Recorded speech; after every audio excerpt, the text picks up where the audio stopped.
রোশনির উপর রেগে গিয়ে তাকে গলা চেপে ধরে উচিত শিক্ষা দিল অভয়। ভাগ্যরেখা ধারাবাহিকের 462 নম্বর পর্বের আপডেট নিয়ে আমরা চলে এসেছি। তাই বিস্তারিত জানতে চ্যানেলটিকে সাবস্ক্রাইব করে দেখতে থাকুন।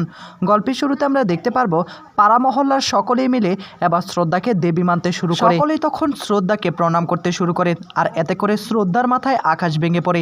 এইসব কিছু দেখে তখনই অভয় শ্রদ্ধাকে বলে, শ্রদ্ধা চলো, তোমার সঙ্গে আমার কিছু কথা রয়েছে। এ বলেই তখন হাত ধরে টানতে টানতে ঘরের ভিতরে নিয়ে আসে। তখনই শ্রদ্ধা অভয়কে বলে, অভয় তুমি বুঝতে পারছো না, এসব কিছু রোশনির করা প্ল্যান।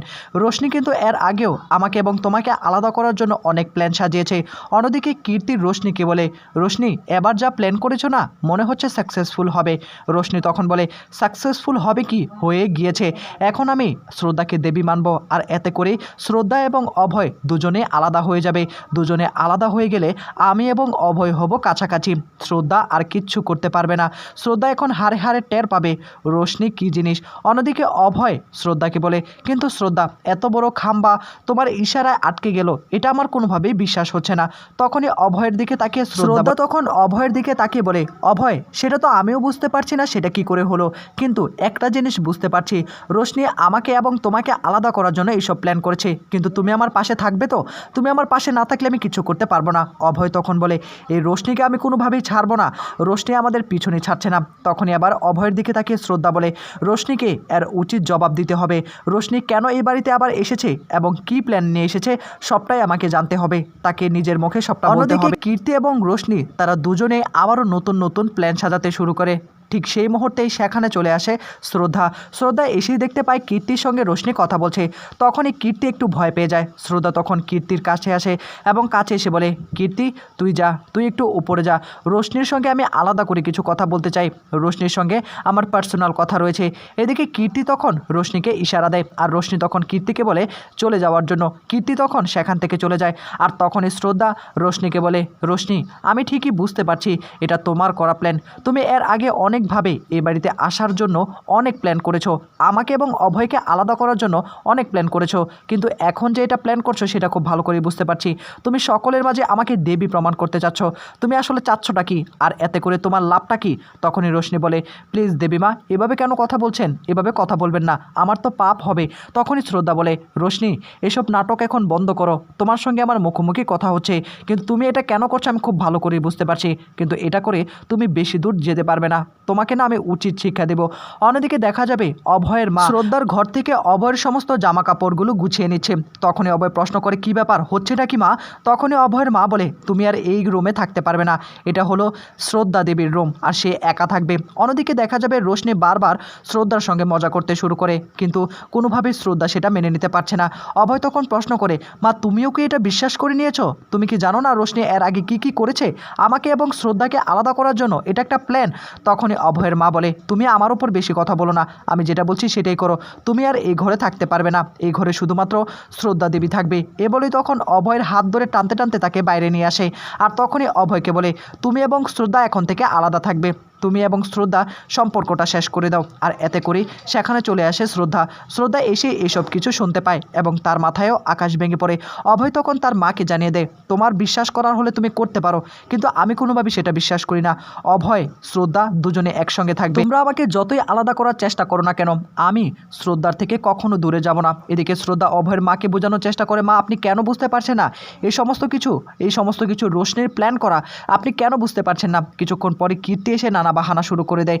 এদিকে অভয়ের মা বলে, দেবী শ্রদ্ধা কি বলছেন, আমাদের তো কপাল ভালো, আপনাকে একটু সেবা করার সুযোগ দিন প্লিজ, আপনি এই ঘরে একা থাকবেন, আজকের পর থেকে এই ঘরে কেউ আসবে না। এদিকে অভয় তখন তাকিয়ে থাকে এবং তার মাকে বলে, মা এসব কিছু বন্ধ করো, এসব কিছু আমার ভালো লাগছে না।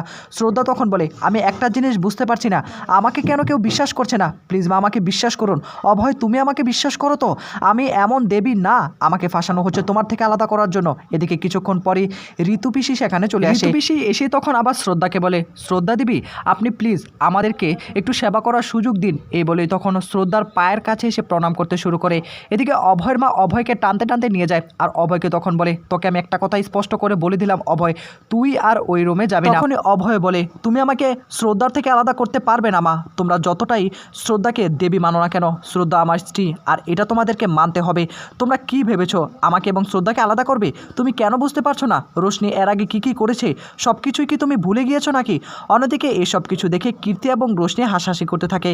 কীর্তি তখন রোশনিকে বলে, বাহ রোশনি বাহ, এবারে প্ল্যানটা না একদম সাকসেসফুলি হয়েছে। 10 বছর পর আমি দেখতে পেলাম মা এবং ছেলে এভাবে ঝগড়া করছে, যুদ্ধ করছে, লড়াই করছে। তখনই রোশনি বলে, খেলা তো সবে শুরু, আর একটু পরই তো দেখতে পারবে আসল খেলা। অন্যদিকে দেখা যাবে শ্রদ্ধার ঘরটাকে খুব সুন্দর করে পরিষ্কার করে দেয় আরতি আর ঋতু পিসি। তখনই সেখানে আবার চলে আসে শ্রদ্ধাকে আবারও প্রণাম করতে শুরু করে। আর তখনই শ্রদ্ধাকে বলে, শ্রদ্ধা দেবী আপনি এখানেই থাকবেন, আপনার কোনো অসুবিধা হবে না, যদি কোনো কিছু প্রয়োজন হয় অবশ্যই আমাকে জানাবেন, আপনি বরং একটু বিশ্রাম নিন, অনেক ধকল গিয়েছে আপনার ওপর। এই বলেই তখন ঋতু পিসি ঘর থেকে চলে যায়। শ্রদ্ধা তখন কান্নায় ভেঙে পড়ে। তখন বারবার অভয়ের কথা চিন্তা করে সকলেই তাকে এখন অবিশ্বাস করতে শুরু করে দিয়েছে। বিয়ের একটা অ্যালবাম হাতে নেয় শ্রদ্ধা সেই অ্যালবামটা হাতে নিয়ে অভয়ের কথা চিন্তা করতে থাকে। হঠাৎ করে শ্রদ্ধার মনে হয় অভয়কে একটা ফোন করা দরকার, অভয়কে ছাড়া কোনোভাবেই থাকতে পারবে না সে। তখনই ফোনটা যখনই হাতে নিবে ঠিক সেই মুহূর্তে মনে পড়ে এখন ফোনটাও তো তার কাছে নেই, অভয়ের মা শ্রদ্ধার ফোনটা নিয়ে গিয়েছে। অন্যদিকে ঘরের মধ্যে এসে তখনই অভয় হাতে ফোনটা নেয়, শ্রদ্ধাকে ফোন করার চেষ্টা করে, ফোনটা সুইচ অফ বলছে। তখনই অভয় বলে, নিশ্চয়ই মা ফোনটা কেড়ে নিয়েছে, আর মা নিশ্চয়ই ফোনটা সুইচ অফ করে রেখেছে, কিন্তু কোনোভাবেই আমাকে শ্রদ্ধার থেকে আলাদা করতে পারবে না। রাতের অন্ধকারে শ্রদ্ধা যখনই তার ঘরে ঘুমিয়ে থাকে তখনই জানালা দিয়ে কিছু একটা শব্দ পায়। তখনই শ্রদ্ধা লাইটটা জ্বালিয়ে দেয়, লাইট জ্বালিয়ে দেখতে পায় সেখানে অভয় চলে আসে। অভয়কে দেখে শ্রদ্ধা ভীষণ খুশি হয়ে যায়, তখনই কান্নায় ভেঙে পড়ে আর অভয়কে জড়িয়ে ধরে। অভয় তখন শ্রদ্ধাকে বলে, কেউ বিশ্বাস করুক বা না করুক আমি তোমাকে বিশ্বাস করি শ্রদ্ধা তখন বলে, আমি বুঝতে পারছি না আমি কি করব অভয়, রোশনি যে চক্রান্ত করে আমাকে ফাঁসিয়ে দিচ্ছে তোমার থেকে আলাদা করার জন্য, কাউকে আমি বুঝাতে পারছি না।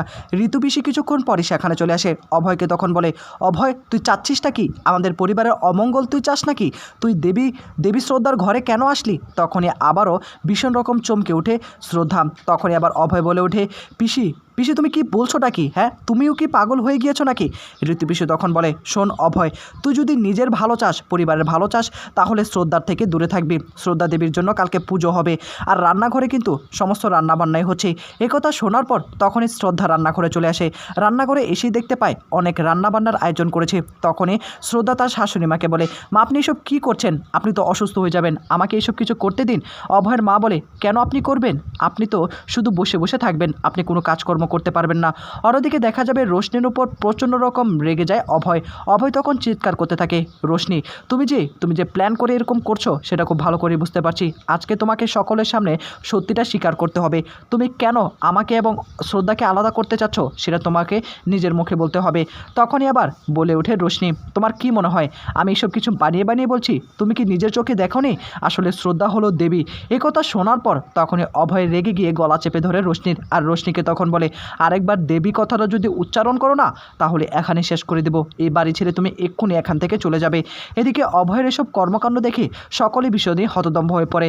রোশনি তখন বলে, তুমি আমাকে মেরে ফেলো কিন্তু তুমি শ্রদ্ধা দেবীর কোনো ক্ষতি করতে পারবে না, তোমার অমঙ্গল হবে। তো বন্ধুরা, কী হবে আগামীতে জানতে হলে সাবস্ক্রাইব করুন।